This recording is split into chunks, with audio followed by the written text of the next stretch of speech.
warahmatullahi wabarakatuh.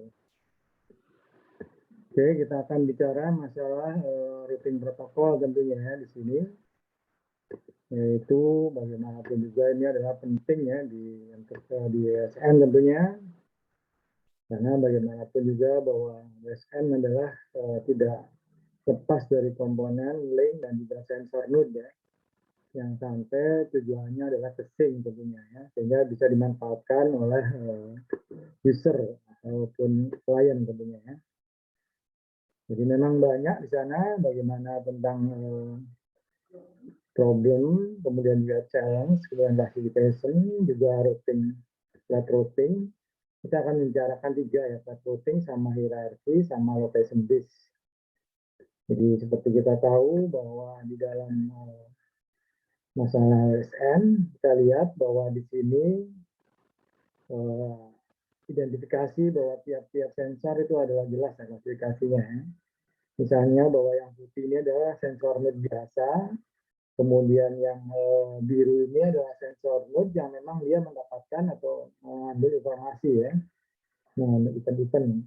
Kemudian yang hijau ini adalah sensor node yang di luar event, tapi dia bertugas untuk mendapatkan routing protokolnya sampai ke base station atau ke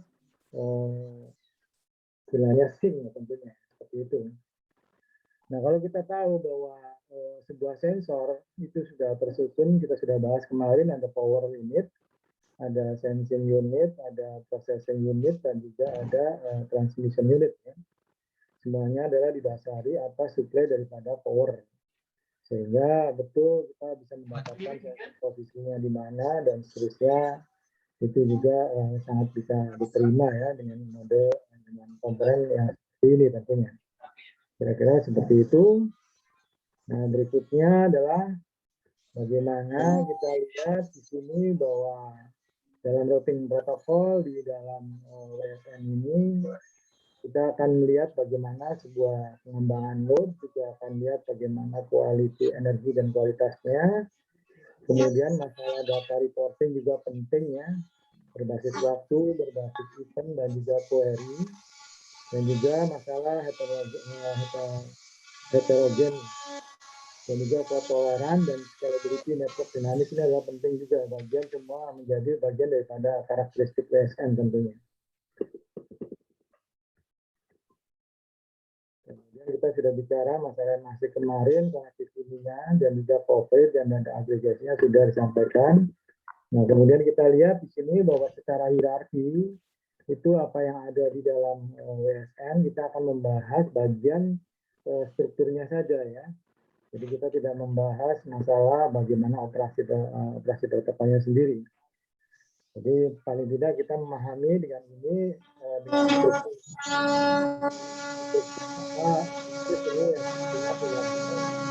kepercayaan masuk sedikit ini. Benar, ini sambungannya kurang bagus loh, kan? Bisa kedengeran Iksan? Halo? Bisa kedengeran? Udah saya mute. Sudah ya? Oke. Jadi kira-kira seperti itu, kemudian kita akan bahas satu persatu bagaimana apa yang dikatakan dalam hal ini adalah flat ya. Jadi karakteristiknya memang ada spesifik di sini masalah flat routing ini. Kalau di sini kita lihat ada sumber 1, sumber 2, apa yang dikatakan sebagai address centric. Artinya di sini adalah tentu yang diutamakan adalah masalah addressing tentunya ya. Jadi addressing berarti berbasiskan pada sensor node, katakan di sini adalah tetangganya ya. Jadi sumber 1 dengan tetangganya adalah A ya. Kemudian sumber 2 tetangganya adalah C, kemudian tetangga yang terdekat dari C adalah B, dan seperti itu. Sehingga nyampe ke sync itu adalah merupakan one hook ya, atau satu single hook ya, sampai ke tujuannya. Jadi berdasarkan pada address ya. Nah, mungkin berbeda dengan yang data centric. Kalau data centric itu adalah pada prinsipnya bisa saja bahwa sebagai sync sebagai tujuan akhir itu juga direpresentasikan oleh tetangga node yang paling dekat dengan sync, tapi merupakan kombinasi dari beberapa sumber di sini. Jadi sumber 1, sumber 2 masuk ke leader ataupun header di sini ya. Misalnya di cluster header ya, baru habis itu ke sync. Kalau di sini kita tidak memunculkan ada satu header, semuanya sama statusnya bahwa dia mengikuti addressing aja polanya di situ ya. Dan di sini kalau kita lihat evolusi daripada flat routing ini mulai dari clouding, gossiping, kemudian spin, direction, direct diffusion. Jadi ini adalah sesuatu yang prosesnya adalah flat ya. Jadi prinsipnya adalah sama, mungkin selevel kita nggak butuh adanya cluster head di sini, semuanya statusnya ada based on address maupun juga based on data ya, kira-kira seperti itu. Oke. Nah berikutnya kita lihat apa yang dikatakan sebagai yang kaitannya dengan flooding. Jadi flooding ya pada prinsipnya membanjir tapi tetap hop by hopnya berdasarkan tetangga terdekat ya. Jadi misalnya di sini ada node A mengirim data ke semua tetangganya B. Kemudian dia juga mengirim data juga ke tetangganya adalah C, B atau C, sama dikirim semua. Nah demikian pula, jadi semua tetangga itu ya otomatis dia dapat sampai semua ini kalau bisa menerima lah. Itu namanya flooding. Tapi kalau gossiping tentu adalah tidak, yang memang berdasarkan luring juga, cuman di sini ada di forward sepanjang secara random. Jadi bisa aja dia tidak memforwardnya ke D, tapi dia hanya ke C, ya. Jadi seperti itu, random. Prinsipnya kan apa? Berarti gossiping jauh lebih safe kan energinya. Karena dia memilih, artinya forwardnya secara selected ya, tidak semaunya, seperti itu. Oke, jadi antara gossiping, coding misalnya sama ya. Kalau Anda membuat gosip atau gimana pun juga kan tidak semuanya banyak orang ya, tapi terpilih saja ya. Jadi kalau secara wireless sensor network itu sebenarnya efisien energinya ya. Tapi kalau Anda melakukan coding, broadcast gitu kan semuanya dapat. Nah ini tidak efisien, ini agak boros. Oke. Saya mau tanyakan?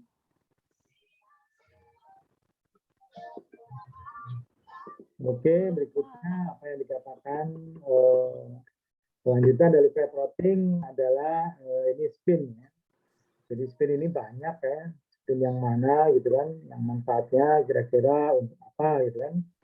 Jadi pada prinsipnya memanfaatkan apa yang sudah problem-problem yang dialami adanya overlap, resource drain seperti itu. Nah ini baru muncul adanya spin protokol ya di sini. Spin kepanjangan dari Sensor Protocol Information Negotiation ya. Jadi spin seperti itu, sensor, protokol sensor untuk informasi yang sifatnya ada negosiasi. Sehingga familinya ada spin point to point, ada spin untuk point to point, tapi dia punya ambang batas, thresholdnya harus minimum. Gitu. Ada juga yang spin untuk misalnya adalah broadcast, semua media dapat ya. Lalu media. Kemudian ada spin yang namanya di sini untuk khusus jaringan yang memang dia miskin akan energi ya, jadi pas ini di sensor ini. Ya. Nah, kelebihannya apa di sini? Tentunya bahwa ada negosiasi, jadi di sini tentunya kita memperhatikan hal-hal yang sifatnya impulsif atau overlap itu ya kita bisa lakukan negotiation tentunya ya. Kalau overlap dirasa energinya jadi boros, mungkin tidak dilakukan. Kemudian juga sifatnya adalah resource adaptation di sini. Dan betul-betul bahwa di sini istilahnya bahwa betul-betul ya tidak mengenal dianya resource-nya tinggal berapa gitu ya. Jadi seperti di sini dikatakan implosion, jadi sumber di sini dia akan mengirim ke tetangga terdekatnya maupun ke A maupun ke B. Sehingga dengan demikian bahwa informasi tersebut nyampe ke C juga berasal dari B dan dari C. Jadi otomatis implosif di sini ya. Jadi berbarengan gitu. Memang bisa terjadi seperti ini ya. Kalau misalnya antara B dan C ternyata satu hop aja, single hop aja menuju ke sync. Jadi bisa terjadi implosif gitu kan. Bisa juga terjadi overlap di sini. Jadi bisa terjadi overlap, misalnya di sini juga sama prinsipnya yang dituju adalah C, kemudian ternyata bagian daripada resource-nya sudah sebagian mengirim dan sebagian juga sudah mengirim sebagian. Jadi Q dan R dan S-nya ada overlap di sini R di sini bisa terjadi seperti itu. Dengan jalurnya adalah sama, jadi seakan-akan bahwa si A dan B ini adalah sumber datanya ya, sumber paketnya harus dikirim ke C. Ya. Nah, seperti itu. Nah, kemudian yang dipakai dalam spin ini cukup 3 message aja di sini. Advertise atau ADT, kemudian rec atau request, kemudian data. Jadi cukup 3 representasi 3 data ini, 3 message ini, maka merepresentasikan bahwa komunikasi antara sensor atau load sensor ke sync itu berjalan dengan baik dan menunjukkan bahwa adanya tentu lebih efisien lah dibandingkan dengan yang sebelumnya, baik shipping maupun juga yang loading ya. Jadi improve lah sifatnya seperti itu. Oke, berikutnya adalah bagaimana kita lihat satu persatu tentunya ya. Bagaimana yang spin point to point di sini ya. Jadi di sini tentunya pada prinsipnya untuk melihat bagaimana ketiga messaging tersebut dipakai. Jadi di sini permintaan tentu dari sync ya, ataupun dari node yang lebih tinggi dari posisinya. Di sini dia memberikan advertise ya. Kemudian silakan bahwa ini harap diterima untuk mencari siapa yang memang punya data ya. Kemudian di sini dibalas tentunya ya. Jadi saya juga punya request dengan demikian makanya akan data menjadi dikirim tentunya ya. Nah seperti itu. Jadi kebalikannya di sini adalah modelnya berdasarkan data sense ya. Tapi dengan catatan tidak langsung gitu harus berdasarkan enterprise dulu baru ke request baru kirim data seperti itu. Nah sebaliknya bisa juga bahwa enterprise ini ternyata tidak dimiliki langsung oleh B, artinya B didistribusikan lagi ya ke node yang tetangga terdekat. Nah, seperti ini bisa terjadi sehingga kelihatan bahwa node tertentu yang hanya bisa menanggapi request daripada B. Ini hanya 1, 2, dan 3 di sini. Kemudian dari B ini maka otomatis pekerjaan dari sumber A-nya dia hanya mengirim pada yang minta request saja. Jadi B-nya sebagai cluster head lah. Kemudian di sini yang dekat-dekat 3 ini sebagai cluster membernya. Dia hanya mengirim pada cluster membernya seperti itu misalnya. Jadi bisa modelnya seperti itu. Itu adalah sifatnya point to point ya. Nah, artinya katakan hampir mirip dengan hop by hop ya atau single hop. Tapi bisa juga dikatakan sebagai sesuatu yang memang untuk yang kedua ini spin EC di sini. Jadi sebuah node berpartisipasi hanya untuk 3 step saja, yaitu dalam protokol ini. Step 1, step 2, dan step 3. Bisa juga seperti itu ya. Tapi juga di sini bahwa meyakinkan untuk bisa bekerja semuanya itu bisa melihat dari step 1 sampai dengan step 6 secara komplit itu bisa terjadi ya. Karena kita nggak tahu ini kalau poin-poin hanya 1 B saja aktif kan. Nah ini kalau kita belum tahu bahwa B-nya belum tentu aktif, maka harus di broadcast ke semuanya request-nya atau advertise-nya ya. Nah, seperti itu. Jadi itu adalah metode yang dikatakan sebagai type routing tentunya. Oke.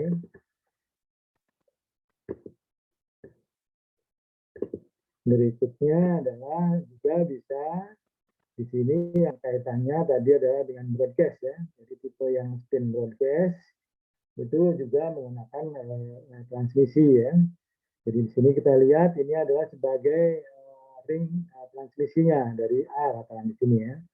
Kemudian bagaimana dalam ring tersebut itu misalnya kita temui bahwa A dan B adalah sebuah node yang memang punya data ya untuk ditransmit.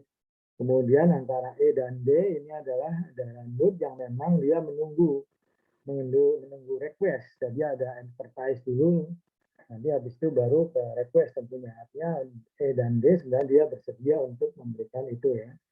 Nah, seperti itu prosesnya, sehingga akhirnya data itu adalah dikirim tentunya bagi yang A dan B tentunya pada bit yang lain yang membutuhkan dengan satu cluster ataupun satu hop dengan A dan B ya. Nah, seperti itu. Nah, demikian pula kalau muncul lagi misalnya ada ring transmisi yang lain, bisa terjadi seperti ini ya, mungkin bisa terjadi overload juga ya.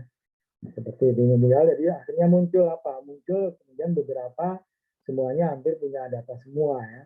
Nah, seperti inilah perkembangannya. Sehingga mungkin hanya beberapa node yang kosong yang tidak punya data ya.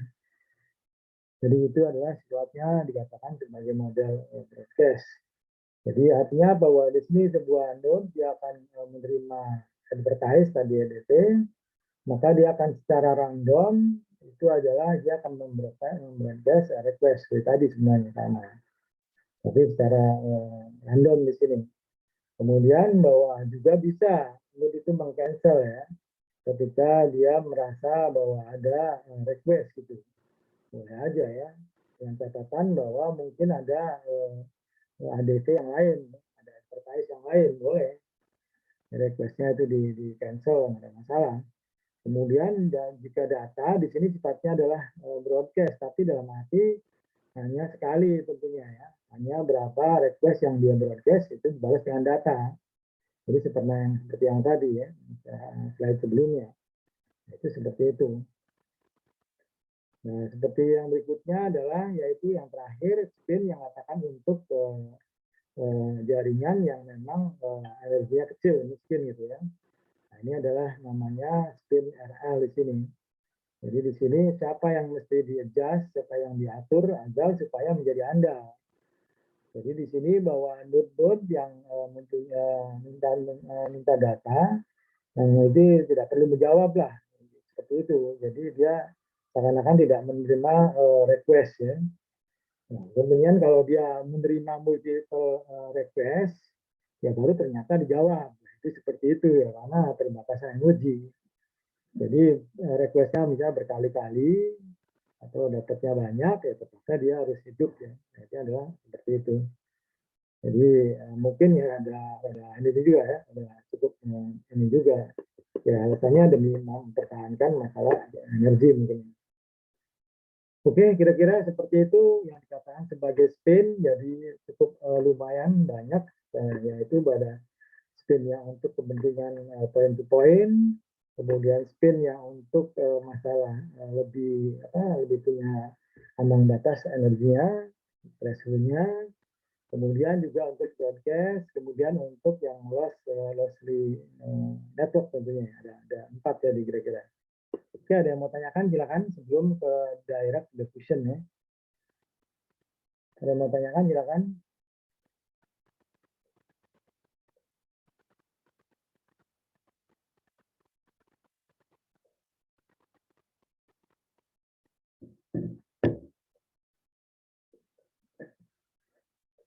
Oke. Absen dulu sebentar ya. Muhammad Dafa ada, Muhammad Dafa? Hadir, Pak. Hadir. Oke. Ananda Dewi, Ananda Dwi Satria ada? Ada, Pak. Ada. Anda sekarang sudah masuk ke sini ya, sudah masuk ke Gracia ya. Kemarin belum ada ya, makanya saya absennya saya masukin semua, jadinya udah. Kemudian Muhammad Presma ada? Muhammad Presma ada? Ada ya. Budi Ikhwan, ada Budi Ikhwan? Hadir, Pak. Oke. Muhammad Rio ada? Muhammad Rio Subekti? Ada? Muhammad Rio Subekti nggak ada? Berikutnya Fajri ada, Fajri? Hadir, Pak. Oke, Fajri ada. Kemudian Dian Reski ada, Dian Reski? Ada Dian? Nggak ada. Dika Hairullah ada, Dika? Hadir, Pak. Oke. Ardiansyah? Hadir, Pak. Oke. Oke, seperti dulu ya, nanti yang fast track ya. Oke. Oh, maaf, Pak. Raffi, Ya? Pak. Hah? Raffi Dwi. Raffi Dwi. Yang lainnya belum ya, ini yang baru. Oh, Raffi Dwi kan ini ya, yang bukan fast track Anda sih ya? Iya, Pak, bukan fast track, Pak. Iya, saya lihat yang fast track dulu nanti sebentar ya ini ya. Oh iya Pak, baik, terima kasih. Ada yang mau tanyakan? Bapak Kalau belum ada, dipanggil tadi Pak. Susan. Susan udah ya Pak tadi? belum. Itu baru yang fast track dulu, Gimana Susan, ada yang mau tanyakan? Pak izin Silakan. bertanya. Ya, silakan. Tadi saya di Andreski udah di absen belum ya Pak? Yang fast track, ya udah. Oh udah. Terima kasih Pak. Ya. Oke, kita lanjutkan mengenai direct diffusion. Jadi kalau tadi spin ya ada 3, ada 4 ya bahkan. Sekarang direct diffusion apakah sama? Ada advertise ya kan, tadi message-nya, kemudian ada request, kemudian ada data. Nah, ternyata di sini beda ya. Jadi ada sedikit perubahan di sini, yang namanya tadi ada advertise diganti menjadi interest. Ya, seperti tadi bahwa kalau interest itu adalah sumbernya dari sync tentunya ya. Nah, tadi request bisa dari sumbernya yaitu yang punya data yang mau ini ya, mau hasil tensinya mau dikirim gitu kan. Nah, kemudian berikutnya ada yaitu namanya gradient di sini. Jadi setelah interest dipublish, dikirim ke semuanya dari tetangga terdekat, kemudian dari tetangga kirim lagi. Jadi juga sama, baliknya respon daripada interest itu namanya gradient di sini. Nah, kemudian dari gradient ini baru bikin link mana sumber datanya sampai ke sync. Nah, seperti itu. Jadi di dalam direct diffusion ini namanya istilahnya dengan menggunakan atribut namanya ya. Jadi data itu diberi name, dibuat dengan menggunakan atribut. Jadi atributnya seperti basisnya tadi interest. Jadi interest sifatnya didesiminasi melalui MSN. Jadi semua node yang dikatakan sebagai satu field ya, satu field sensor, sehingga berapa node dia akan mendapatkan interest. Makanya seperti itu. Kemudian diseminasi itu adalah di setup dari hasil interest tadi, yaitu dengan gradient di sini. Tujuannya apa? Supaya bisa ada jalan untuk menuju ke sync. Jadi jalannya banyak di sini, makanya di sini multiple path yang ada di gradient ini. Sehingga di sini dikatakan bahwa sebuah jaringan bisa reinforce subset evaluator dari nah, akhirnya dia bisa membangun di sini mana yang paling besar itu katakan read-nya lah dari source ini ke di sini misalnya apa nih? Misalnya tetangga terdekat daripada sumbernya lah, dia terbesar, maka dia sumbernya di sini. Demikian juga dari sini yang ke sini berarti read-nya terbesar ya, atau katakan link-nya itu mempunyai atau power yang besar lah di sini ya. Jadi kemudian maka dibuat jalur dari sumber ke tujuan gitu. Kalau misalnya di sini ternyata rendah, berarti dia bisa lihat ini misalnya dibandingkan dari antara link ini dengan link ini bisa dibandingkan mana yang besar itu akan dilalui seperti itu modelnya ya. Jadi kita bisa lakukan caranya bagaimana? Kita coba di sini.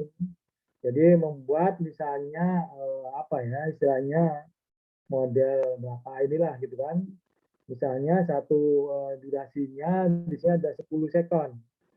Kita buat pada koordinasi yang sudah ditentukan, kemudian interval waktunya kita tes misalnya per 20 milisekon. Jadi selama 10 sekon kira-kira bisa menghasilkan sekian event ya. Posisinya lah seperti itu kita bisa lakukan. Sehingga kita nyatakan bahwa fase yang pertama itu sebagai sifatnya fase atau propagasi interest. Kemudian fase yang kedua adalah setup daripada initial gradient. Kemudian baru yang ketiga adalah data delivery di sini. Nah, seperti itu. Jadi ingat bahwa interest itu diinjeksi dari sync network ya. Sebenarnya seperti itu. Itu adalah direct diffusion.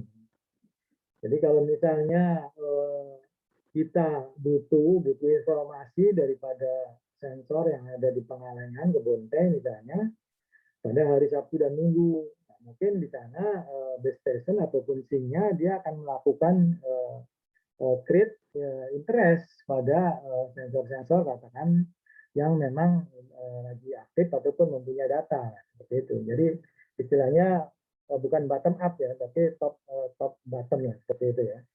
Karena dari user interest dari sync sebenarnya itu adalah direct diffusion. Jadi perintah langsung ya, tapi sifatnya difusi. Nah, seperti itu. Oke, ada pertanyaan? Silakan. Ada yang mau tanyakan? Nah, berikutnya adalah direct diffusion itu bisa kita gambarkan dengan yang lain. Nah, itu adalah seperti ini ya. Jadi ini adalah metode penggambaran saja bagaimana untuk bisa dipahami dengan mudah mungkin ya. Jadi yang penting yang diklasifikasikan adalah yang interest dan gradient tadi ya. Di polanya seperti itu. Jadi di sini bisa juga kita nyatakan bahwa pertama adalah sumbernya tadi interest adalah dari sing ya. Jadi sing memberi perintah gitu, message ya, interest ke tetangga yang terdekat yaitu di 1. Terus sampai ke sumber bahwa dia menghasilkan dia punya data di sini ya. Dan demikian maka respon daripada interest di sini harus merupakan gradient. Jadi gradiennya itu sama. Dari sumber ini yang lagi send lagi ambil data dia dikirim ke interface yang terdekat ya, tetangga terdekat 1 ini, kemudian baru dikirim ke sini. Nah, itu prosesnya adalah disatukan ya, istilahnya. Kemudian kalau data di sini adalah yang dikatakan data propagasi, jadi adalah langsung dari sumber menuju ke sing tentunya ya. Tapi sudah data messaging-nya, sekalian messaging data dan data juga di sini. Jadi di sini katakan sebagai data change lookup ya, artinya sudah jelas gitu bahwa kita sudah tidak membutuhkan interest lagi, kita tidak butuh membutuhkan gradient lagi, fase itu sudah lewat, sehingga tinggal data aja propagasinya. Nah seperti itu ya. Jadi ini adalah bisa bagaimana cara istilahnya pemilihan tetangga ya untuk masalah bagaimana kita mendirikan interest tersebut. Bisa ketiga-tiganya di sini. Bisa menggunakan broadcast, tapi sifatnya adalah coding tentunya ya. Bisa juga berbasiskan pada routing geografik. Jadi bagi basis-basis yang katakan dalam satu ring ya, ring radionya terjangkau, kemudian posisinya memungkinkan ya itu bisa masuk ke situ ya. Artinya misalnya untuk single hop aja ya. Nah, kemudian bisa juga berdasarkan gunakan case data. Artinya di sini kemungkinan bahwa data dari sumber itu memang harus segera masuk ke sing ya. Jadi seperti itu. Saya kira. Oke, ada yang mau tanyakan? Silakan. Nah, diffusi berikutnya setelah diffusi itu adalah masih diffusi ya. Nah, diffusi juga bisa macam-macam solusinya ya. Jadi bisa jadi tidak hanya sekedar berdasarkan ya kemungkinannya aman saja gitu kan. Mungkin juga bisa model yang namanya reinforce dan juga negatif reinforce bisa kita memberikannya ya. Jadi misalnya di sini kalau kita lihat antara sumber dan sing di sini, kalau misalnya seperti tadi prinsipnya bahwa dari sing memberikan interest ya di broadcast, kemudian bagaimana cara membuat linknya dari source ke sing. Nah seperti tadi itu adalah dimungkinkan itu adalah cari paling besar rate-nya ya, atau baterainya yang paling besar di sini dari source ke sini itu berarti dia dianggapnya besar. Jadi ini adalah prosesnya seperti itu. Demikian pula dari sini ke sini. Itu dianggapnya besar. Makanya dia dilalui tentunya. Jadi jalurnya adalah jalur sini. Nah, jalur yang lain nampaknya kalau kita bandingkan rendah. Ya. Makanya di sini kasih garis tebal. Nah seperti itu. Nah mungkin yang negatifnya bisa jadi negatif reinforce bisa terjadi di sini. Yang biasa dilalui tiba-tiba drop ya. Atau ada degradasi di sini, maka cari lagi yang besar di sini rate-nya. Nah, ini lewat ke sini tentunya ya. Demikian pula di sini feedback bahwa mungkin nggak dia ke sini, dia harus dikontrol dulu. Dari yang terdekat ini kita lihat bahwa dia oke, baru dia masuk ke sini. Jadi kasus ini, kasus di sini itu sama dengan yang ininya ya, yang reinforce-nya ya. Jadi kasus yang di sini yang negatif ini berarti dia akan bergeser ke negatif reinforce.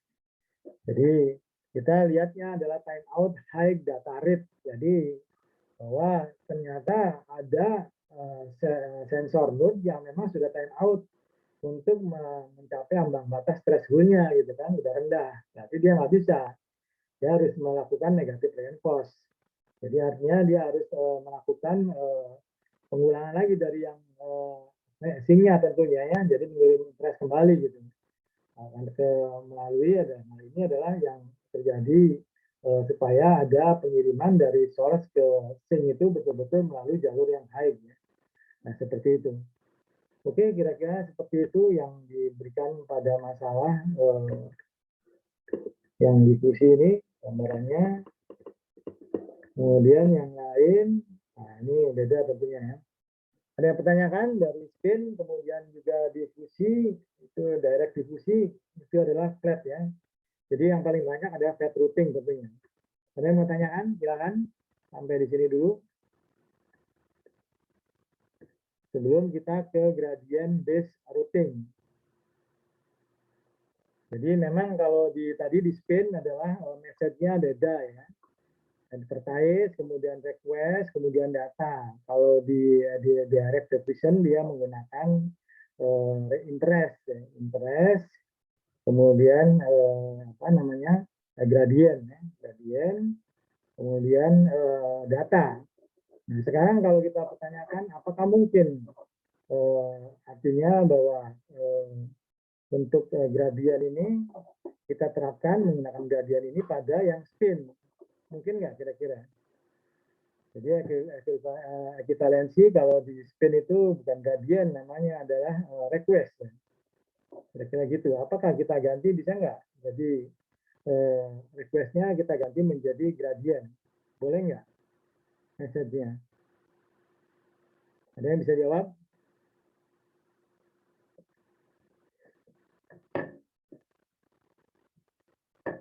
Jadi perbedaan mendasar sebenarnya kalau di spin itu kemungkinan memang di sini bahwa arahnya berbalik ya. Artinya sumber data itu sensor itu betul-betul dia punya send, punya informasi untuk disampaikan ke atas ke sing. Sedangkan direct diffusion itu kebalikannya. Dia akan memberikan suatu perintah tadi. Mana nih yang aku butuh dari klien tentunya kan, dari sing ke bawah. Kira-kira seperti itu ya. Sehingga kalau misalnya diimplementasikan message daripada gradient masuk ke spin, nampaknya akan kontradiktif, ya kan? Mending kalau misalnya sasarannya kena betul bahwa yang diambil itu, yang diberi gradient itu dia punya send, punya hasil informasi, punya data, oke tepat. Kalau misalnya dia memberikan gradient itu tidak tepat, tidak punya data, kan berarti sama aja message-nya adalah boros itunya ya. Artinya begitu. Jadi seakan bahwa spin itu dari bawah ke teman-temannya, ke sing menuju sing, kemudian kalau direct division adalah dari sing menuju ke sumber data ya. Oke. Nah, kemudian yang ketiga di sini adalah flat routing yang namanya gradient based routing. Nah, ini dipakai lagi ternyata gradientnya ya. Jadi berdasarkan apa di sini? Nah, berdasarkan pilihan di sini. Jadi apakah tadi high grade tadi ya, jadi kecepatan bagaimana bobotnya atau linknya. Jadi misalnya dari sumber data menuju ketiga dan kedua, ternyata kalau kita bandingkan di sini lebih tinggi, ya dia diambil yang lebih tinggi. Kemudian dibandingkan juga dari dua ini mau kemana, mau kedua di sini atau dua di sini, kita bandingkan juga. Ternyata lebih tinggi ini, jadi diambil yang paling tinggi dari sumber ke sing ya. Nah seperti itu. Jadi gradient based ini pada prinsipnya berdasarkan pada siapa? Pada direct diffusion. Walaupun secara ini ada perintahnya berbeda. Ya kan, berbeda kalau direct diffusion adalah dari sing menuju ke sumber data, tapi di gradient gradient based ini adalah yang dipakai gradientnya.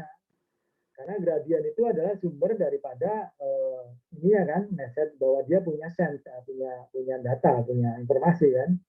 Nah seperti itu. Dan yang dipilih di sini adalah yang tentu yang high di sini ya. Jadi dia harus menghitung berapa minimumnya. Kalau di sini muter-muter jauh ya. 1, 2, 3 misalnya dan seterusnya. Kalau di sini dia langsung, jadi kita ambil yang ini. Jadi istilahnya gradiennya adalah diambil dari direct diffusion. Tapi pengelolaan ataupun sumber informasi yang harus dikirim ke singnya adalah dari spin, ya kan? Nah, seperti itu. Nah, kemudian akhirnya juga bagaimana kalau sudah seperti ini kita lakukan supaya energi yang dikurangi atau energi yang di direct diffusion itu menjadi berkurang. Nah, caranya apa? Yaitu adalah dengan data combination combining entity (DCE), atau juga bisa menggunakan network traffic trading atau NTS. Yaitu rencananya bahwa dengan JDR ini dia akan mampu mengurangi konsumsi energi yang selama ini diambil oleh direct diffusion. Caranya gimana? Jadi kalau direct diffusion adalah seperti dari sink ke bawah, sementara dia akan memanfaatkan gradien, berarti dia dari sumber ke sink ya, kira-kira seperti itu.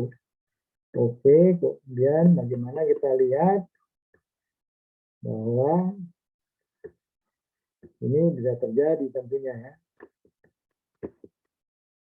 Nah, kita yang bahas data combining entities dulu. Jadi prinsipnya di sini gradien, artinya gradien berarti dari sumber ya, tapi manfaatkan gradien yang ada pancingan tadi daripada interest yang ada pada direct diffusion ya. Nah, kan seperti ini di sini. Jadi caranya siapapun di sini mungkin bisa terjadi bahwa sumber datanya tidak lebih dari satu, boleh saja di sini ya.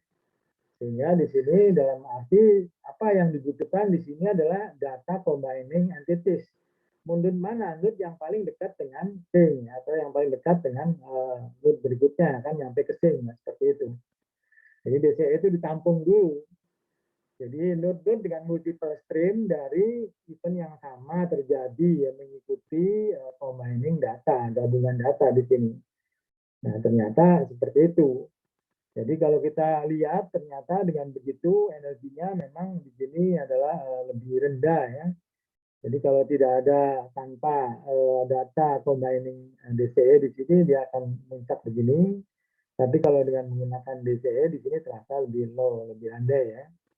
Demikian pula ternyata delay-nya juga kita bisa mengukur berapa delay yang terjadi dengan menggunakan DCE dengan tanpa menggunakan DCE. Pasti dia kalau menggunakan DCE jadinya lama di sini ya kan. Akan terjadi seleksi di sini pengumpulan data ya di DCE poin di sini ya. Itu kelebihan. Jadi satu sisi energinya lebih efisien, di sisi lain dia delay-nya akan naik ya. Akan lebih besar di situ. Oke. Dengan DCE itu ya. Nah, berikutnya adalah dengan traffic shaping di sini. Nah, atau traffic spreading ya. Nah, caranya bagaimana? Ada 3 metode di sini yang berdasarkan traffic spreading. Yang pertama adalah skema yang sifatnya stokastik di sini. Jadi dengan demikian sumber silakan memilih mana. Kalau dua-duanya sama besar ya sudah. Mungkin dua-duanya dilalui ya. Tapi begitu setelah itu tetangga multiple node-nya di sini atau one hop-nya atau single hop-nya mana yang dipilih? Ternyata ini dia akan memilih ini ya. Dia akan ke sini. Jadi adalah dengan demikian bahwa sumber akan memilih next hop secara random.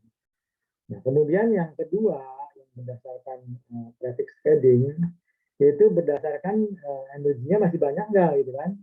Jadi di sini yang ketiga mau habis nih. Ternyata 2 masih ada lah, masih bisa menerima untuk receive dan untuk forward dan receive ya. Receive dan forward. Jadi di sini dia pakai yang di sini. Jadi berdasarkan energi. Kemudian yang ketiga adalah skema yang berbasiskan stream di sini. Jadi sama seperti tadi, jika ada sesuatu yang sifatnya di sini tiba-tiba rendah ya, langsung mengambil sesuatu yang sifatnya menjadi tinggi yang diambil. Jadi sama seperti reinforce, tapi bukan negatif reinforce ya, tapi reinforce-nya. Itu dia akan memberikan jalan bahwa yang tadinya lewat sini, terus ternyata tiba-tiba down ya. Jadi ya terpaksa dia harus memberikan berdasarkan pada streaming disk. Jadi dia hanya mendapatkan stream baru sehingga bagian itu adalah menjadi bagian yang lain. Bagian ini yang pertama di 2 ini bisa memanfaatkan untuk yang lain. Untuk traffic yang lain dia bisa melalui di sini karena sudah dinyatakan tinggi di sini ya. Nah, seperti itu. Oke, ada yang mau tanyakan? Silakan. Jadi ada gradient base, ada direct diffusion, ada spin ya, ada 3 kira-kira. Dan yang ini sudah kira-kira itu yang terakhir ya. Jadi dalam flat routing ada 3 ya. Ada spin, ada direct diffusion, kemudian gradient disk ya. Nah, tinggal dibuktikan aja apakah betul bahwa tadi gradient disk itu di sisi ada DCE dia lebih rendah energi yang dikonsumsikan dibandingkan daripada direct diffusion. Nah, itu betul, tapi sisi lain apa? Masalahnya adalah di delay. Karena dia menumpuk kan, masukan dari beberapa yang sumber datanya ternyata lebih dari satu. Nah, itu jadi problem ya. Oke, ada yang mau tanyakan silakan. Ayo, tanya dong. Kita diam saja, apa paham apa belum? Bagaimana bisa dipahami yang tiga tersebut? Bisa.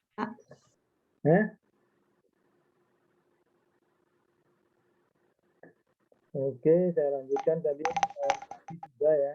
Muhammad Ismat ada? Muhammad Ismat ada? Nggak ada ya? Siap, ada Pak. Muhammad Ihsan, Pak. Muhammad Ihsan ya, oke ada ya. Ya, ada Pak. Saiful Uyun ada? Saiful Uyun?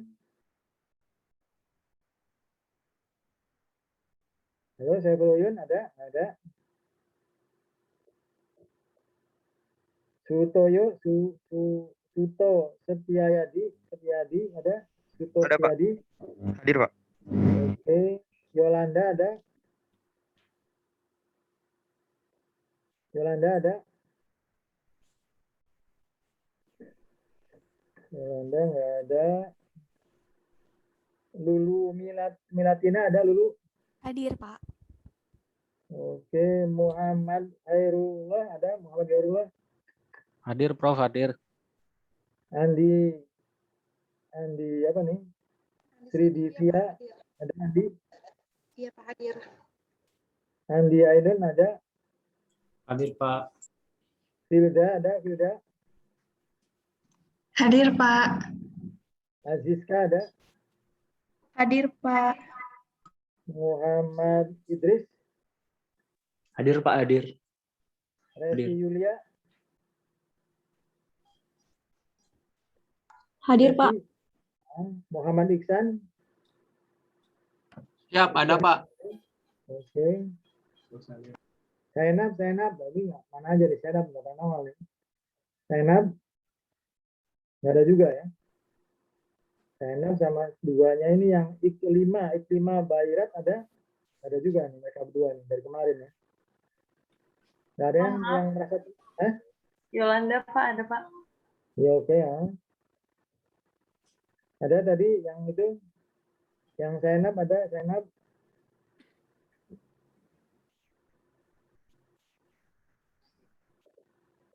Zainab, kemudian Iklima ada? Nggak ada juga ya, mereka berdua nggak pernah nongol di mana ya. Kemudian Susan ada, Susan? Ada Pak, hadir. Oke, berarti yang nggak masuk adalah tadi ya, Zainab sama Iklima ya. Muhammad Ismat, Pak. Oke.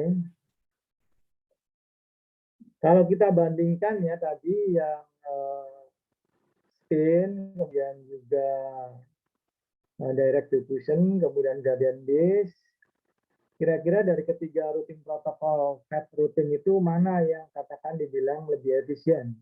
Mana kira-kira?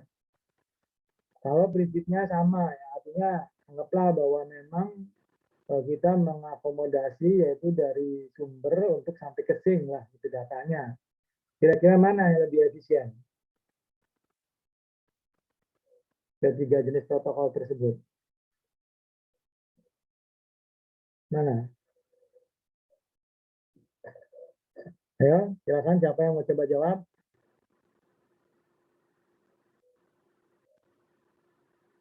Mana yang lebih efisien? Ayo, silakan siapa yang mau coba jawab?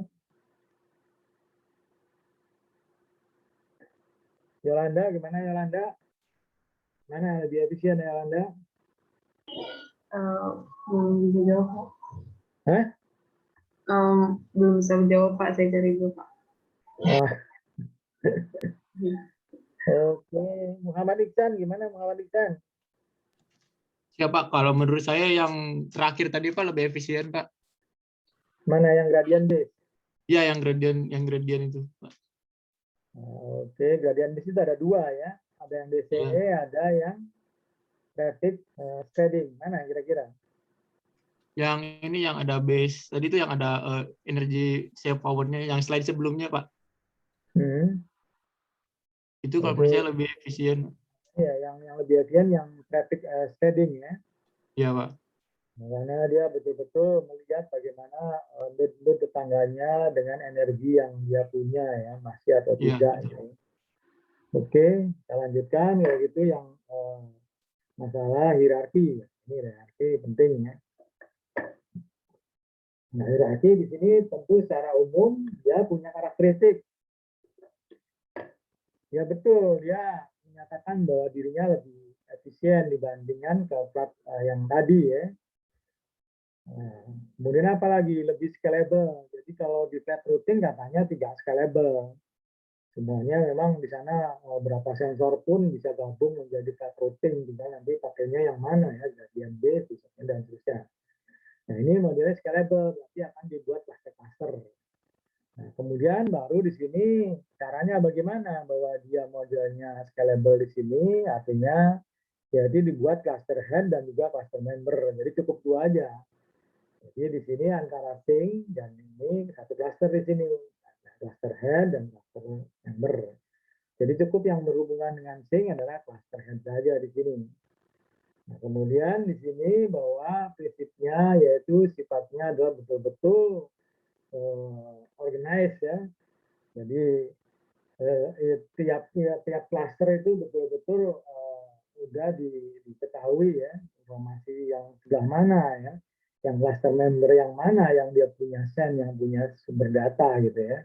Artinya gampang di trace-nya seperti itu. Nah, demikian. Nah, masalahnya biasanya di situ harus ada pemilihan cara mendapatkan cluster head-nya. Karena yang punya energi yang paling besar itu biasanya ditunjuk sebagai cluster head di sini. Jadi sebagai media akses lah istilahnya dengan sync. Nah, itu karakteristiknya seperti itu. Jadi memang dalam hal ini mekanismenya lebih sedikit bertambah dibandingkan dengan flat routing ya. Kalau flat routing dia nggak sampai seperti itu. Di sini seakan-akan bagaimana cara mencari perwakilan gitu ya. Ini adalah tapi dikatakan lebih efisien katanya. Kita buktikan saja seperti apa ya. Nah, cara ada matematis di sini. Jadi kalau misalnya contoh yang pertama untuk membuktikan ini adalah namanya routing protocol ya di sini. Ya sudah menunjukkan low energy ya, tapi sifatnya adalah adaptif di sini. Nah, bagaimana di sini kita lihat. Jadi model jaringannya seperti ini, ada beberapa cluster 1, 2, cluster 3, dan seterusnya masuk ke base station. Jadi hanya cluster head yang bisa masuk ke base station. Kalau yang tadi, kalau kita lihat, kemungkinan sampai ke base station atau sync di situ hanya satu. Ya. Tapi kalau di sini persoalannya setiap cluster head akan juga bisa masuk ke dalam base station. Tapi kok dikatakan low energy, lah ini yang kita lihat bagaimana ya. Nah, alasannya di sini ya karena ada rotasi perubahan ya siapa yang jadi cluster head ini betul-betul menunjukkan ketidakborosan, artinya seperti itu. Nah sekarang caranya bagaimana? Nah, ya harus dicari, berarti threshold-nya berapa? Jadi threshold artinya dia yang betul-betul sanggup merepresentasikan untuk menjadi cluster head ya. Jadi di sini ada berapa probabilitas menjadi cluster head dicari, di sini ada P-nya. Jadi ini adalah mencari threshold-nya. Kemudian juga jumlah berapa kira-kira ronnya, putaran dia masih hidup lah gitu ya. Berapa banyak, kemudian berapa jumlah node yang tidak di dalam masuk ke cluster head sisanya berarti ya. Atau seperti probabilitas di sini ya. Nah, seperti itu. Jadi kita masukkan ke mode ini, maka kita bisa mendapatkan besaran berapa threshold-nya. Ambang batasnya tentunya untuk menjadi dibilang adaptif di sini. Adaptifnya artinya berbasiskan pada threshold tentunya. Dia akan menunjukkan bahwa ini akan lebih efisien secara energi. Tapi nanti jangan-jangan dibuktikan ternyata bahwa Apa kendalanya? Kendalanya di PLS biasanya adalah masalah delaynya menjadi meningkat gitu. Nah, ini resiko lagi ya, problem lagi sebenarnya. Tapi di sini kalau misalnya mengacunya hanya energi, ya oke nggak apa-apa. Jadi bisa aja bahwa ini kita pilih berdasarkan ambang batas ini gitu kan. Jadi mungkin aja kita dari 100 node itu tidak harus banyak yang punya istilahnya punya apa cluster head yang banyak gitu. Cukup yang paling besar saja. Atau 100 node kita buat jadi cluster 25, cluster 50 dan cluster 25 lagi. Cukup 3 cluster. Ya, boleh saja. Itu akan menjadi baik tentunya ya. Asal di sini caranya bagaimana? Ambang batas. Berarti siapa yang memenuhi itu masuk ke ambang batas, berarti dia akan masuk ke dalam cluster head. Dan berarti silakan dia akan meneruskannya bisa berkomunikasi dengan sync ataupun base station, kira-kira seperti itu. Oke, itu modelnya. Nah, ini adalah suatu bukti juga bahwa harga yang dicapai oleh low energy ini, jadi akan menunjukkan ini baru menggunakan simulasi ya. Jadi di sini memang betul-betul adalah rendah. Nah, ini direct diffusion ya. Nah, ini ternyata lebih tinggi di sini paling tinggi. Kemudian ada protokol lain di sini, NTE juga atau yang lain ya, direct diffusion misalnya apakah yang pakai gradient base itu makanya masih tinggi. Tapi begitu kita pakai mencoba model ambang batas tadi threshold itu adalah terbukti adalah lebih rendah di sini. Jadi berdasarkan diameter jaraknya antara node berapa ya, ringnya, ring radionya, itu ternyata konsumsi energinya lebih rendah. Nah, demikian pula kita mengetes hal-hal yang lain yang terkait dengan itu, kita akan melihat bahwa bagaimana sebuah node, walaupun misalnya pertama satu lah, dia punya energinya 1 joule per node ya, kemudian dia turun lagi, misalnya ada setahun berarti tinggal 0,5 joule, turun lagi 0,25 dan seterusnya. Tetap kalau kita pakai protokolnya itu akan kelihatan bahwa akan lebih efisien.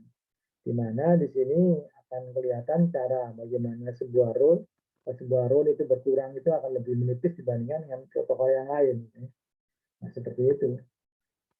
Jadi di sini bahwa energy saving itu bisa bergantung pada data daripada cluster sendiri ya, cluster head.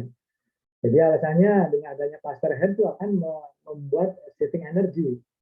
Kalau di sisi react, seperti itu. Dan kebetulan adalah yang pertama daripada hierarki ya. Yang lain kita bandingkan dengan yang flat routing. Jadi mungkin bisa jadi bahwa ini adalah sebuah protokol yang dikatakan efisien. Oke. Kemudian berikutnya adalah Prof, ya, izin bertanya, Prof. ini silakan. Siapa namanya? Ihsan, Pak. Ihsan, Muhammad silakan. Ihsan. Ya. Prof, tadi yang itu kan kalau yang terkoneksi langsung dengan base station itu yang cluster head ya, Prof ya? Iya, betul. Nah, kalau misalkan cluster head-nya rusak, si cluster membernya otomatis rusak juga atau gimana jaringannya? Ya, nyari lagi, milih lagi. Nyari lagi. Iya, siapa yang paling punya energi yang besar jadi cluster head. Itu secara otomatis, Prof? Hah? Secara otomatis. Oh, berarti tergantung tergantung. threshold-nya, Prof ya? Iya, jadi kita buat kan nih di simulasi ataupun di faktanya kita buat bahwa siapa yang punya ambang batas threshold sekian, misalnya dia masih 0,6 lah gitu atau 0,8 joule gitu kan. Jadi dia akan otomatis menjadi cluster head seperti itu. Jadi kita buat setting, kita bisa programming, kita bisa coding tentunya ya. Ya berarti yang penting tergantung threshold ya, Prof ya, yang jadi cluster head. Oke, Prof. Itu. Otomatis. Oke, makanya ini kita lihat apa kita yang lain aja dulu ya, nanti kita lihat yang hasil yang di Mesa itu ya, yang pakai kebetulan. Oke, berikutnya kita lihat itu adalah masalah yang lain ya. Nah, ini adalah kalau tadi kita berdasarkan ambang batas. Nah, ini yang tadi ditanyakan ini, yaitu adalah berdasarkan bagaimana pemilihan cluster head berdasarkan level energi. Nah, ini jadi rumusnya cukup panjang ini. Tapi hampir sebagiannya tadi berdasarkan threshold tadi ya ini. Cuman di sini akan menunjukkan misalnya energi seperti apa, kayak seperti ini. Jadi memang kita harus mencoba ini. Cobanya ya kita dengan simulasi misalnya ya. Kita buat areanya 200 meter ke 200 meter, kemudian base station-nya pada posisi 300-100. Kemudian energi awalnya 1 joule tadi ya, karena masih full gitu kan. Kemudian panjangnya kira-kira berapa bit ya settingannya. Kemudian nah, punya tentu tiap-tiap bit punya cluster probability. Ya udah buat aja daripada 0 nggak mungkin, buat aja lah 0,5 atau 5% ya. Kemudian mungkin ada istilahnya yang namanya pet loss, boleh ditentukan berapa. Kemudian juga pet loss juga antar base station pasti lebih besar ya.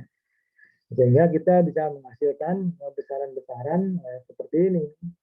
Nah, ini yang kita perolehkan bahwa di sini siapa yang paling tinggi level energinya, berarti dia bisa ditunjuk sebagai cluster head. Atau dia sudah memenuhi ambang batasan tadi ya, nah, seperti itu.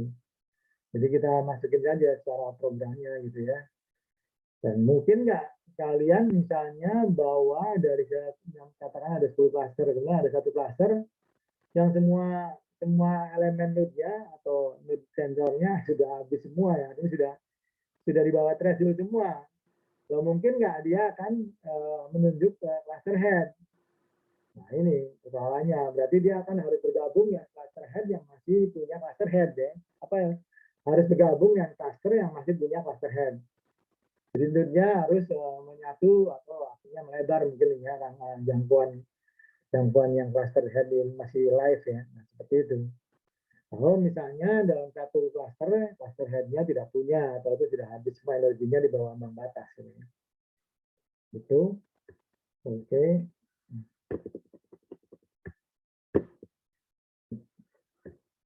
Nah, sekarang mungkin ada tipe yang lain di sini ya. Jadi di sini apa yang namanya sudah menyatakan protokol yang lain yang sama-sama adalah prinsipnya berhierarki di sini. Jadi dia mengambil daripada Lex tadi ya, yaitu dengan multiple di sini.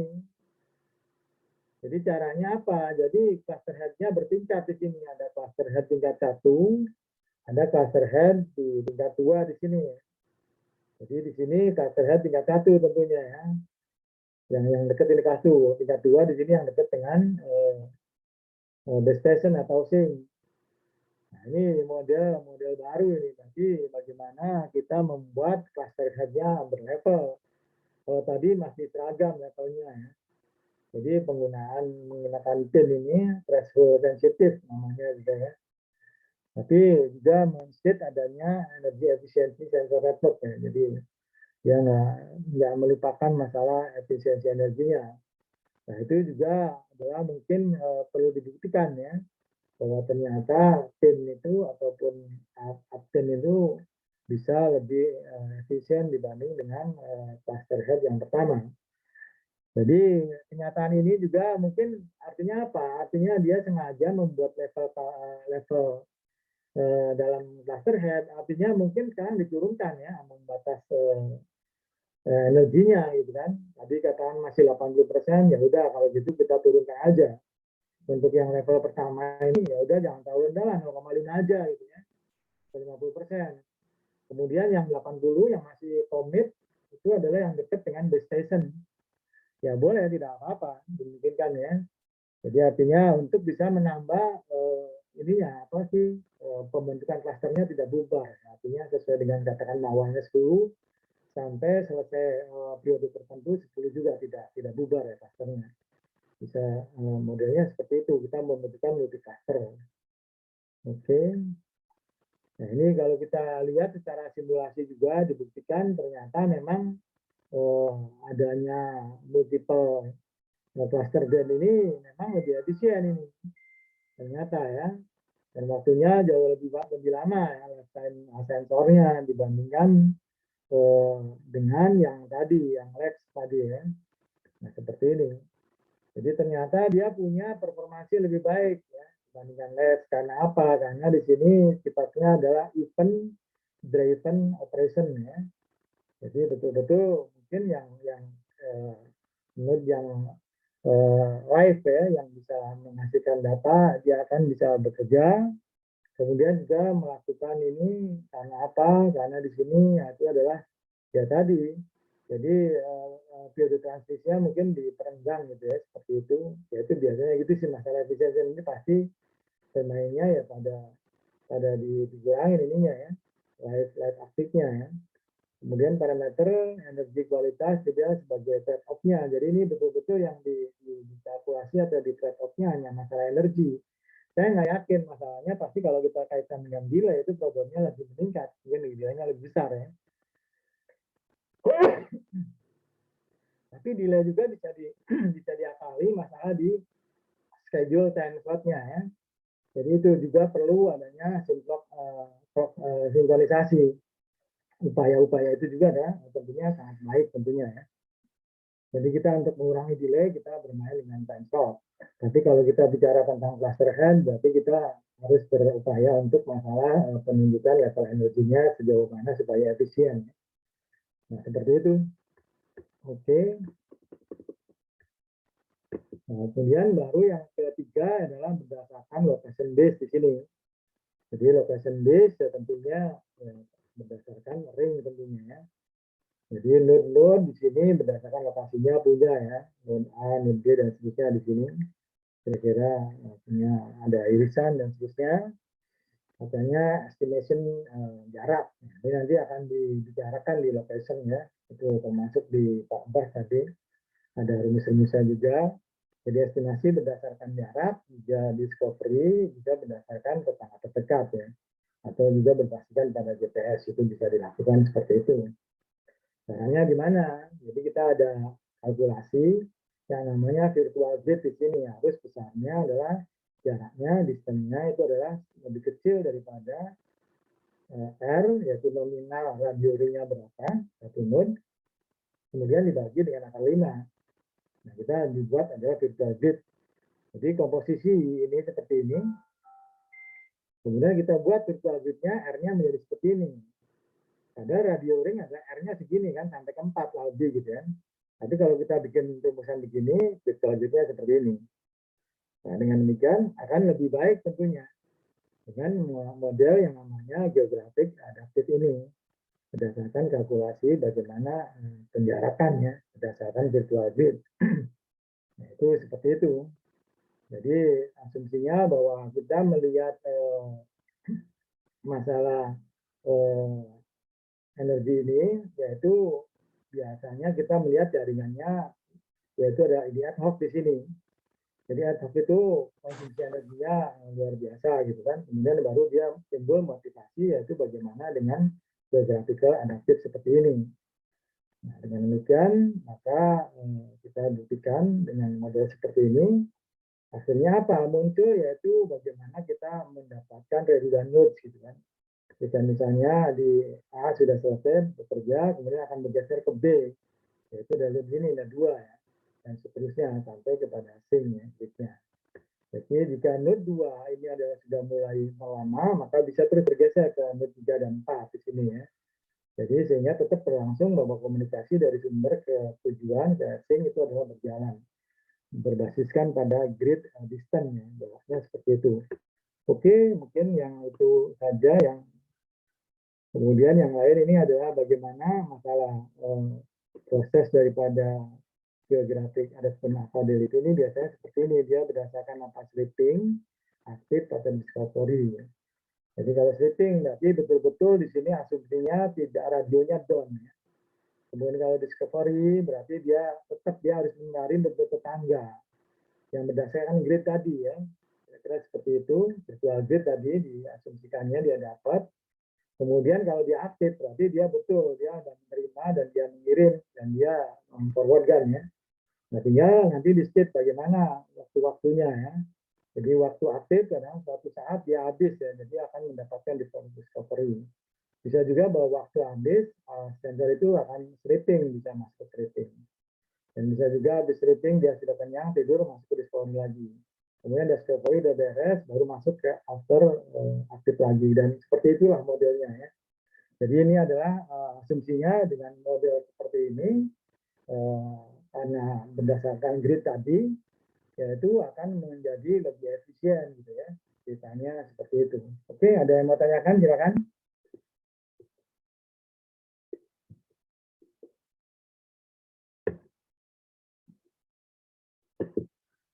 Ada yang mau tanyakan, silakan. Izin Prof, kalau yang location base itu terpengaruh sama cuaca guys, Prof? Jaringannya. Ya mungkin semuanya juga akan terpengaruh, cuman location base kan hanya ini aja, hanya prinsipnya bagaimana kita membuat suatu distance ya, jarak supaya tetap di antara media itu yang di tengah itu ya. Jadi antara sumber dan tujuan atau base station ataupun sink itu yang di tengahnya itu betul-betul adalah survive ya, artinya bisa berfungsi sebagai mediator ya, seperti itu. Kalau soal semuanya terpengaruh ya, rutin juga terpengaruh, kemudian yang hierarki juga terpengaruh kalau masalah hujan ya. Dan juga yang location base juga sama terpengaruh kalau masalah hujan sih. Gitu. Ya, Prof. Terima kasih. Iya, ya.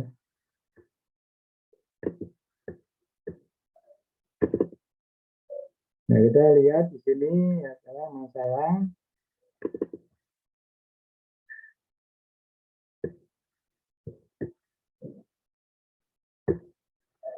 yang ketiganya adalah protokol routing ya. Nah, kita lihat ini kalkulasi yang cukup lumayan sebenarnya untuk masalah kalkulasi bis ini ya. Bagaimana menghitung itu perlu, kita tadi banyak bicara energi kan. Nah, sekarang itu butuh yang namanya perumusan lah paling tidak ya. Misalnya apa di sini? Nah ini. Jadi model energinya kita asumsinya seperti ini. Jadi konsumsi energi pada tiap sensor itu biasanya memang masalah transmisi data dan juga jadi mengirim dan menerima lah gitu ya. Nah seperti itu.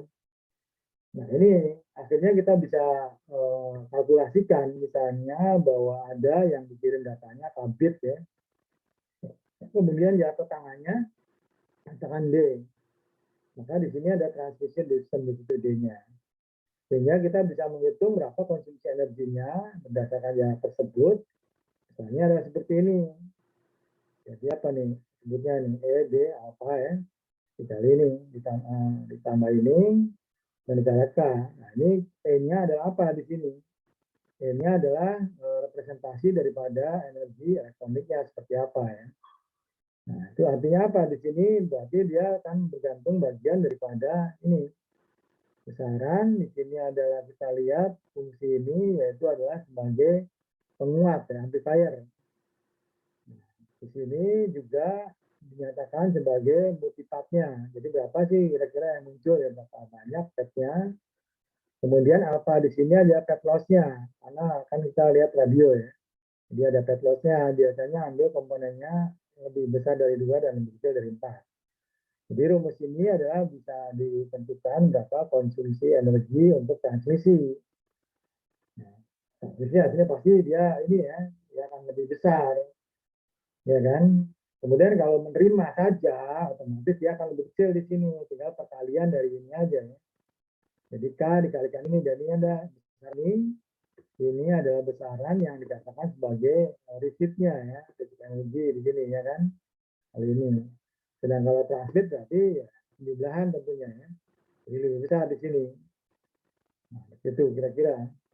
Jadi total energinya, konsumsi sebuah sensor dia menerima dan juga memforwardkan sebuah message atau data tadi pada jarak D itu adalah seperti ini.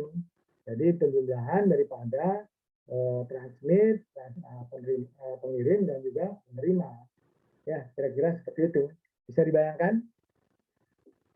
Gimana? Ada yang mau tanyakan?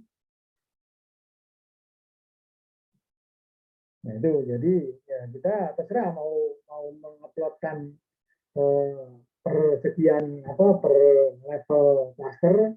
Apakah kalau misalnya flat loading, berarti kita nggak mengenai cluster, udah semuanya aja yang ada di sensor kita coba kalkulasi energi untuk transmit berapa, kemudian untuk exit berapa, kemudian total untuk sebuah sensor kira-kira berapa energinya, seperti itu. Nah, kalau misalnya tadi contoh-contoh yang sudah dijalankan tadi yang protokol LEAP maupun juga protokol direct diffusion itu yang dikalkulasikan yang mungkin adalah totalnya ya. Artinya apa yang disampaikan di situ berarti total energinya baik yang dia transmit maupun dia receive gitu. Ya. Oke.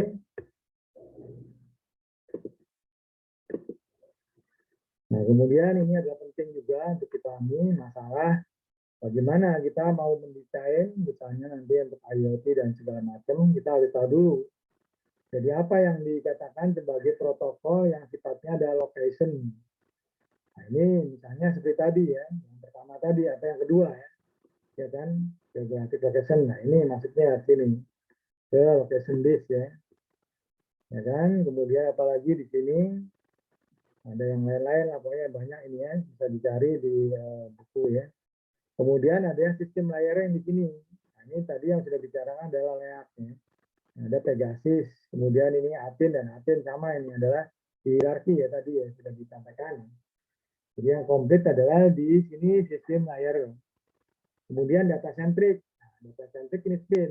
Ini adalah perbanding tipe yang pertama tadi kita bahas ya, itu termasuk dalam data centric protokol. Ya, seperti itu. Kemudian yang lain protokol berdasarkan multifat. Jadi bisa saja bahwa kemungkinan paket yang muncul itu adalah akan banyak menuju ke sync ya. Nah itu ya kita harus perlihatkan ini beberapa protokolnya nih ya. Kemudian apalagi yang mobility. Nah, mobility juga punya spesifik protokolnya TTDD punya ada. Kemudian berdasarkan, nah ini QoS. Ini penting di sini. Berarti apa itu yang menjadi trade-off-nya, misalnya masalah tadi energi dan delay. Yang kontradiktif kadang-kadang delay-nya naik, energi turun. Tapi tetap kalau kita asumsinya energi atau kacamata WSN, ya nggak apa-apa, justru bagus gitu kan. Tapi kalau kacamatanya bukan WSN, misalnya kita mengasumsikan performance daripada network, ya dia jatuh sebenarnya karena delay-nya besar gitu ya. Nah, seperti itu. Atau juga pakai energi Robin juga robust ya, robust track itu juga boleh. Kemudian yang heterogen base protokol itu ada seperti ini. Jadi kita banyak bicara adalah di sisi ini, 1, 2, 3 ya. Nah itu kira-kira. Oke. Ada yang mau tanyakan?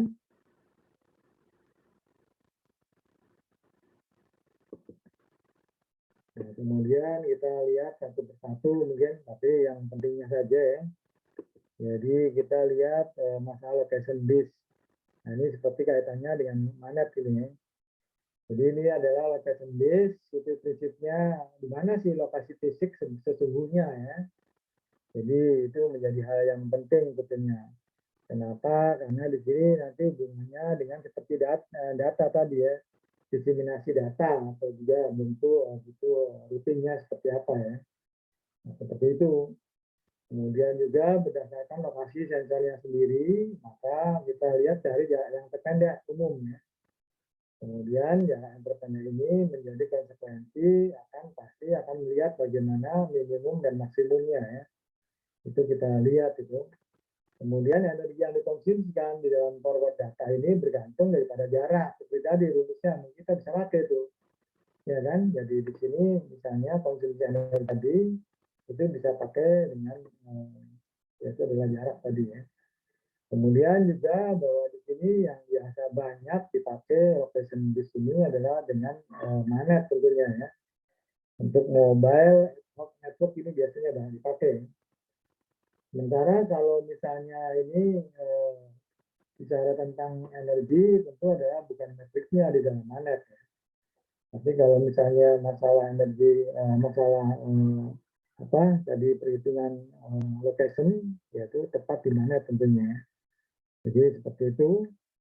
Sementara kalau yang lain misalnya dengan ID, location ID, routing lar, itu bisa juga ya. Atau juga kita kaitkan dengan PSN gitu. Tepat rasanya kalau kita bicara tentang energi konsumsi dan juga location base dua-duanya tentunya. Nah, itu adalah bagian daripada informasi location base untuk kaitannya dengan protokol. Kemudian berikutnya yang tadi yang banyak dibicarakan masalah layering tadi. yang kita tadi bicara di lab ya. Nah, ini adalah juga penting tentunya. Jadi sebuah arsitektur dari jaringan pada prinsipnya digunakannya adalah bisa flat ya. Jadi semua sensor punya aturan yang sama. Nah, kemudian di sini juga bahwa sebuah jaringan itu adalah kalau tidak dikatakan on layer, jika semua sensor itu adalah menjadi satu grup. Jadi kita di sini harus memenuhi sama ya, common monitor task jadi sama ya. Jadi tiap sensor itu adalah tadi one row tadi. Jadi bisa juga bahwa sensor itu adalah dibuat cluster di sini. Jadi kalau ini tadi flat, yang 1-2 flat tadi, nah sekarang sudah ke cluster di sini.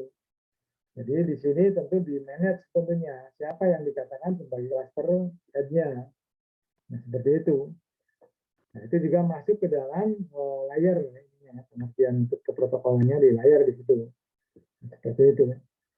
Kemudian ya cluster head yang bertanggung jawab tentunya yang hubungannya bisa mencapai ke sync. Nah, kemudian dikatakan bahwa cluster head dia harus mempunyai powerful di sini energinya ya. Sehingga dapat apa? Dapat memproses data-data dari pengirim sensor yang lain menuju ke sync. Jadi kenapa alasannya bahwa kok dibutuhkan energi yang lebih besar untuk menjadi cluster head? Ya karena dia lebih banyak bebannya, jadi harus bisa melakukan pekerjaan yang lebih besar dibandingkan yang cluster member tentunya. Nah, kemudian semua sensor node di sini hanya membutuhkan bagaimana sense terhadap lingkungan ya.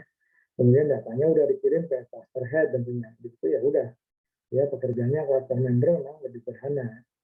Untuk contohnya apa? Di sini monitoring temperatur pada sebuah kamar. Nah, kemudian variasi daripada data itu bisa terjadi karena mungkin ada beberapa sensor yang mungkin jaraknya juga dekat. Jadi gatheringnya terjadi di sini ya, masing-masing mengirim data. Tapi yang penting apa? Yaitu variasinya tidak terlalu besar di sini. Jadi kalau bisa variasinya kecil, masih diambil. Caranya gimana? Datanya dibanyakin aja, kemudian kita cari berapa fluktuasinya ya. Nah di situ, kalau kita mau mengukur hasil temperaturnya. Tapi kadang-kadang di sini kan kita menariknya masalah konsumsi energi ya, kita kan lakukan seperti itu. Baik masalah transit maupun receive maupun total energinya, konsumsinya. Oke, ada yang mau tanyakan? Silakan, siapa lagi tadi mau bicara?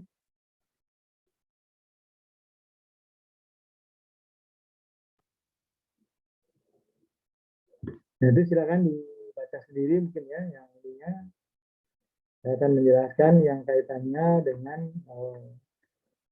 implementasi bagaimana contoh untuk menjadi sebuah proyek di IoT ya tentunya.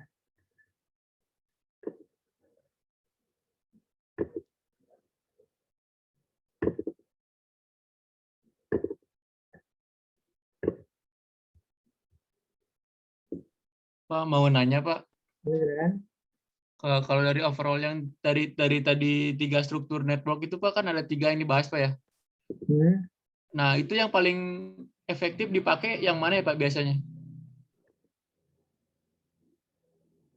Ya tergantung, ya, artinya kalau misalnya memang kita butuh membuat sistem cluster ya berarti kita yang pakai yang itu dan pakai yang hierarki.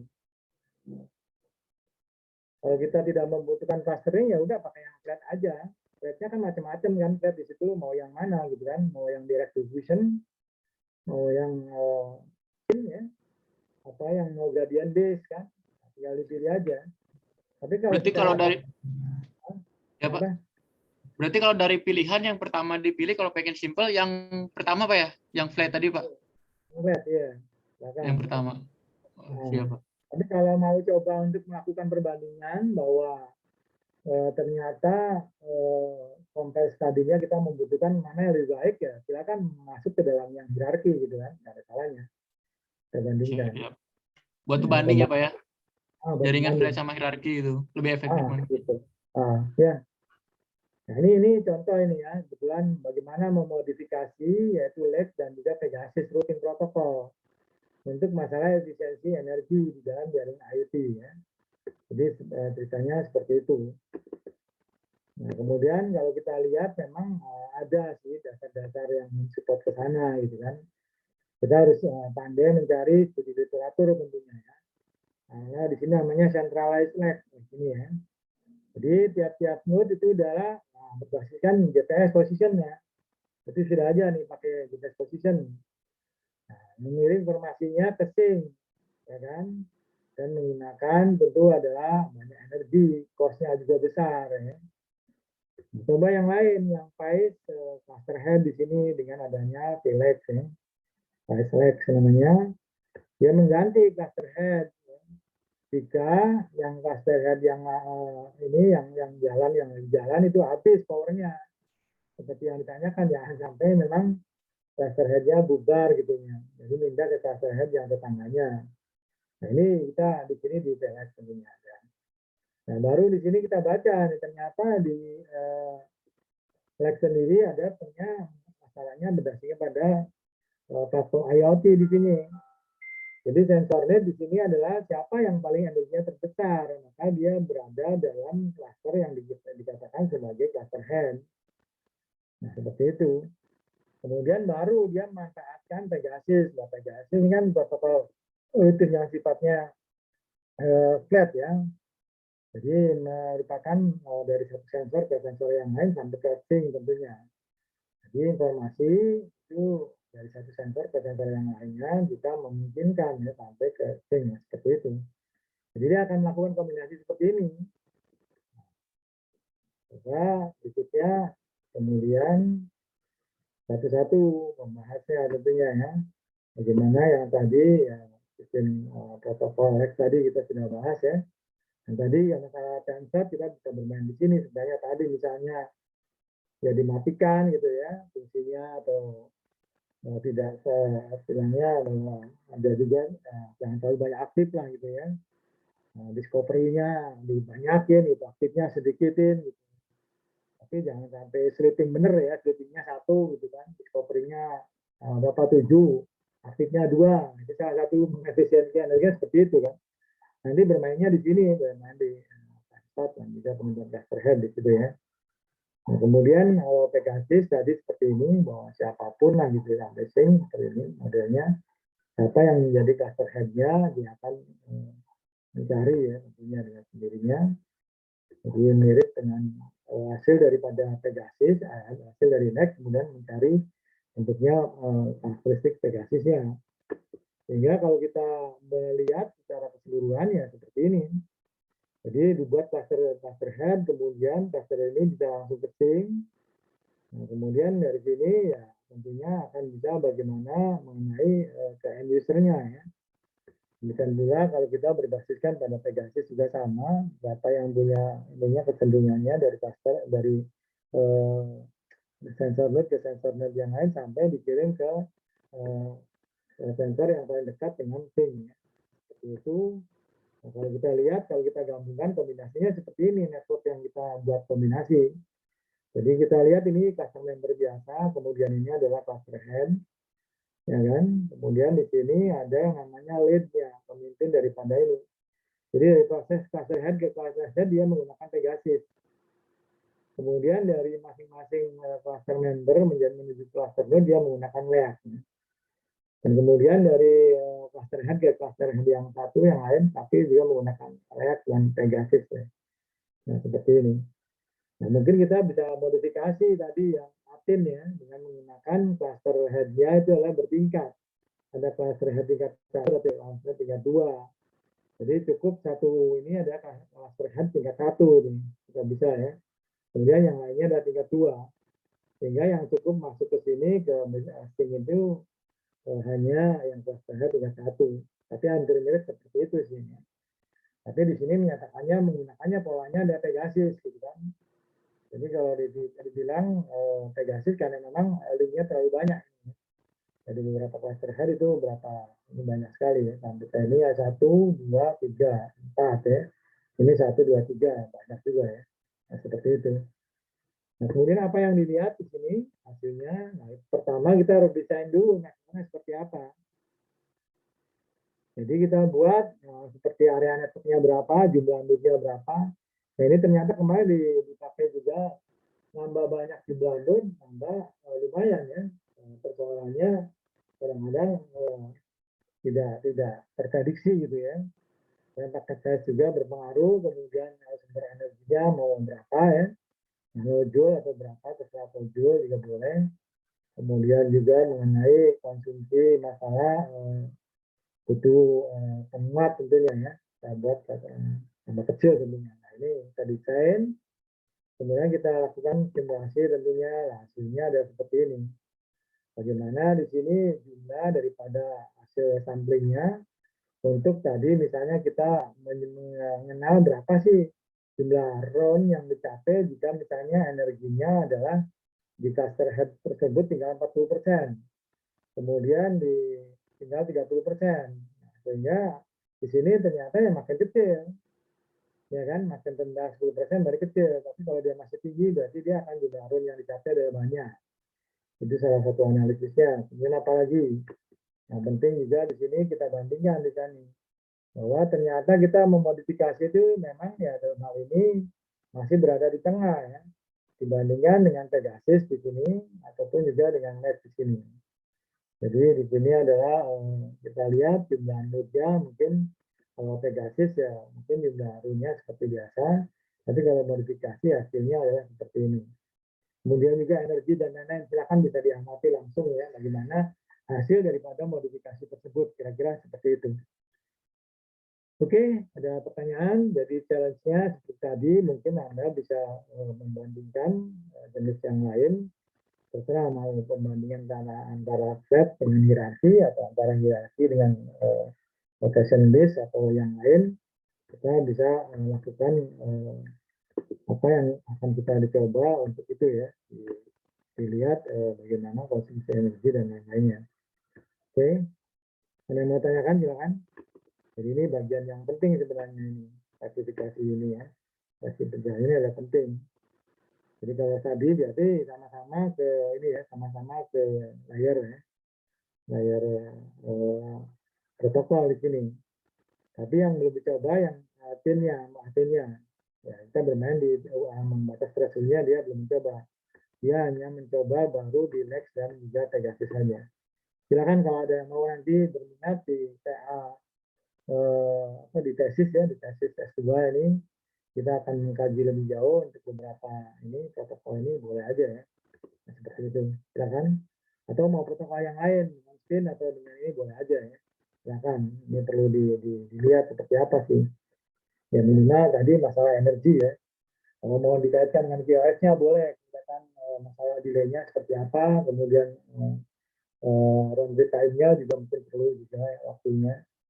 Oke, ada pertanyaan silakan. Kira-kira seperti itu yang bisa saya sampaikan hari ini. Prof, saya masih agak bingung dikit, Prof.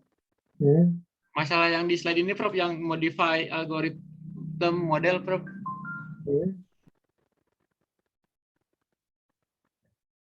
Kenapa?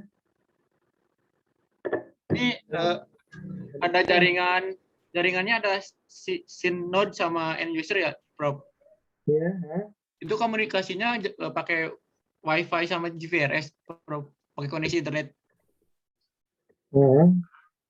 Nah, kalau misalkan problemnya kan di situ ada member node-nya banyak, Prof ya? Kalau makin banyak membernya itu koneksinya makin lambat atau nggak berpengaruh sama kecepatan, Prof? Mananya? Yang mana? Nah ini kan di sini ada beberapa member node ya, Prof. Ya. Itu member harus connect ke cluster head, terus connect ke leader node, baru ke internet misalkan, Prof ya. Ya. Nah kalau semakin banyak member node-nya, itu kecepatannya, prosesnya semakin lama nggak, Prof? Kecepatannya semakin lama. Ya.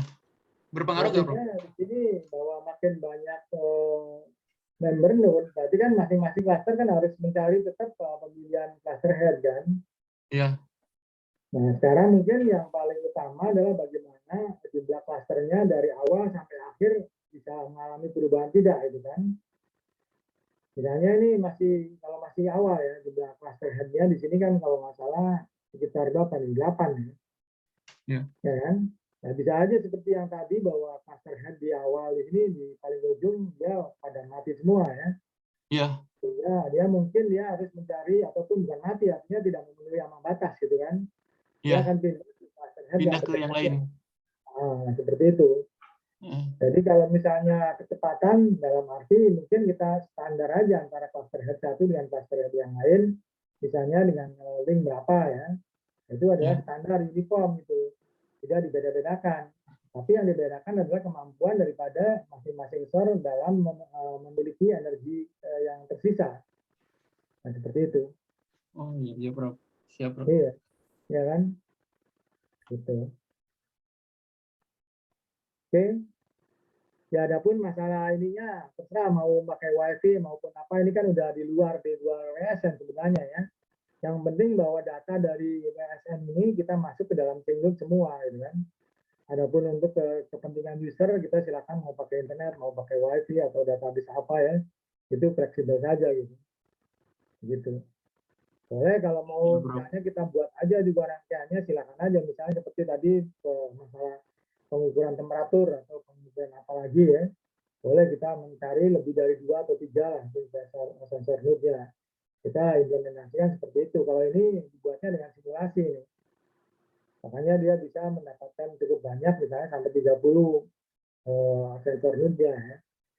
Nah, seperti itu. Tapi kemarin waktu diambil dengan jumlah sensor node secara total itu adalah 100, hasilnya masih belum memuaskan mungkin ya.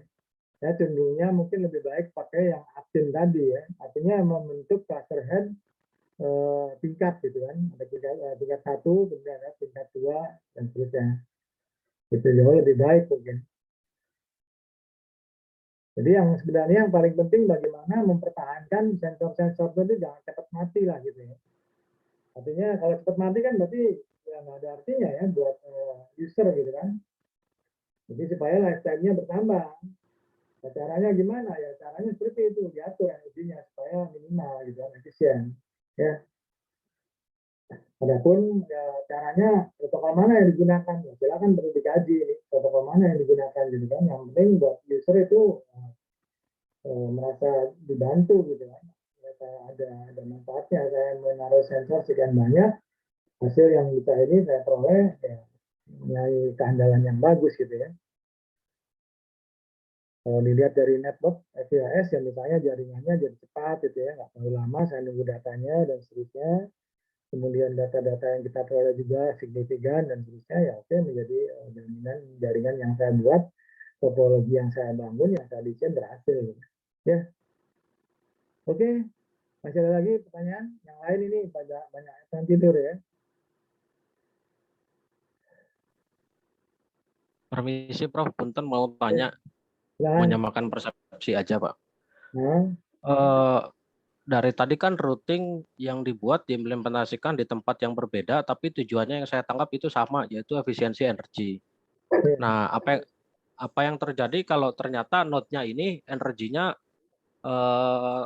melimpah ruah, misalkan node-nya digunakan untuk membaca arus, dan dia langsung dicolokkan ke sumber, artinya kan dia nggak menggunakan baterai, dan itu energinya banyak lah. Nah, apakah kalau node yang seperti ini perlu dipertimbangkan efisiensi energinya juga, Prof? Enggak, kalau yang itu enggak. Kalau misalnya selain powernya misalnya PLN yang nggak usah. Itu sama seperti jaringan yang lain ya, atau di luar WSN gitu. Nggak ada masalah. Ini kan yang memang lostly network ya, artinya jaringan yang memang energinya terbatas. Dia hanya mengandalkan baterai ataupun istilahnya solar cell lah gitu ya kalau di lapang gitu, di Medan. Gitu. Kalau misalnya yang dekat dengan listrik nggak ada masalah, kita mungkin nggak bicara energi di situ, tapi membicarakan network GOS-nya. Makanya di sini di WSN ataupun nanti IoT sebenarnya kita kombinasi antara keduanya. Bagaimana dengan WSN-nya sendiri yaitu energinya, kemudian bagaimana performansi jaringannya dengan GOS-nya. Gitu. Nah, kita mengatur lah, kita menyesuaikan mungkin GOS-nya mengikuti apa yang dipunyai oleh karakteristik daripada WSN atau sensor node, kira-kira seperti itu. Ya. Gimana? Baik, Prof. Terima kasih. Saya baru 2 yang nanya nih, Muhammad Iksan sama Muhammad Khairullah. Ya. Mana yang lain nih? Silakan.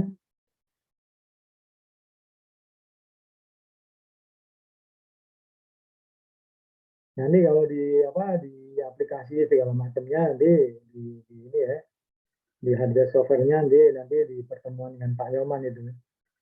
Kita bikin aplikasinya seperti apa ya, kita misalnya mau simulasi ya IoT banyak ya yang dipakai, atau bisa langsung membuat hardware-nya juga terserah ya. Gitu. Tapi biasanya kalau S2 sih banyak kan jarang membuat hardware, tapi biasanya membuat simulasi sehingga ininya lebih fleksibel ya pengembangannya. Parameter-parameter yang kita ajukan sebagai pengujian itu lebih banyak gitu. Lebih fleksibel gitu. Oke.